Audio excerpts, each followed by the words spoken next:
We are here to serve the people of this region. Right now, the Kenya Bureau of Standards has contradicted its earlier statement that the edible oil currently with the Kenya National Trading Corporation was unfit for human consumption.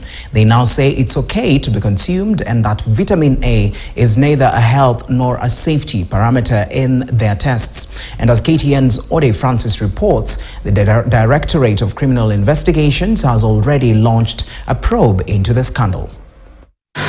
After earlier reports that the thousands of tons of edible oil was not fit for human consumption, the Kenya Bureau of Standards, KEBS, has come out to set the record straight.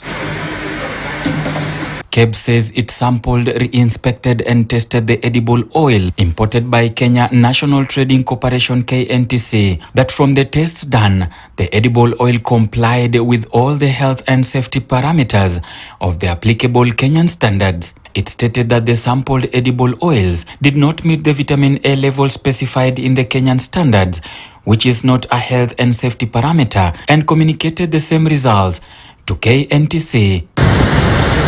The edible oil scandal is one of the biggest corruption cases in Kenya that has rocked the Kenya Kwanza administration since it took office in 2022. The scandal involves the importation of duty-free edible oil that did not meet the quality standards and was sold to the public at inflated prices.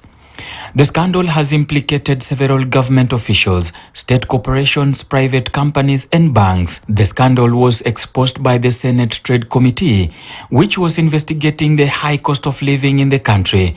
The committee discovered that the Kenya National Trading Corporation KNTC, a state corporation, had imported 12,500 tons of edible oil worth 16.5 billion shillings from various companies that had been granted tax exemptions by the National Treasury and Kenya Revenue Authority KRA. The committee also found out that the KNTC had paid the companies for the deliveries before verifying the quality of the oil and not sold the oil to the market. The oil was stored in the KNTC warehouses, which the committee was denied access to.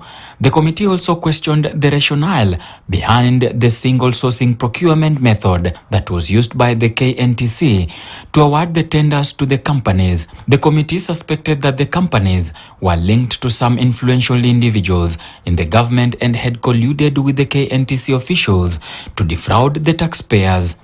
The Directorate of Criminal Investigations DCI has launched a probe into the scandal and has questioned KNTC officials, including the Managing Director Pamela Mutua.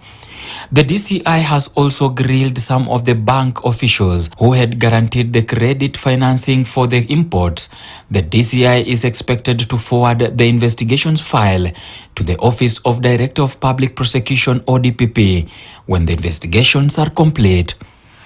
Ode Francis, KTN News, Nairobi. All right, now the Ministry of Agriculture recently warned that the country faces serious shortage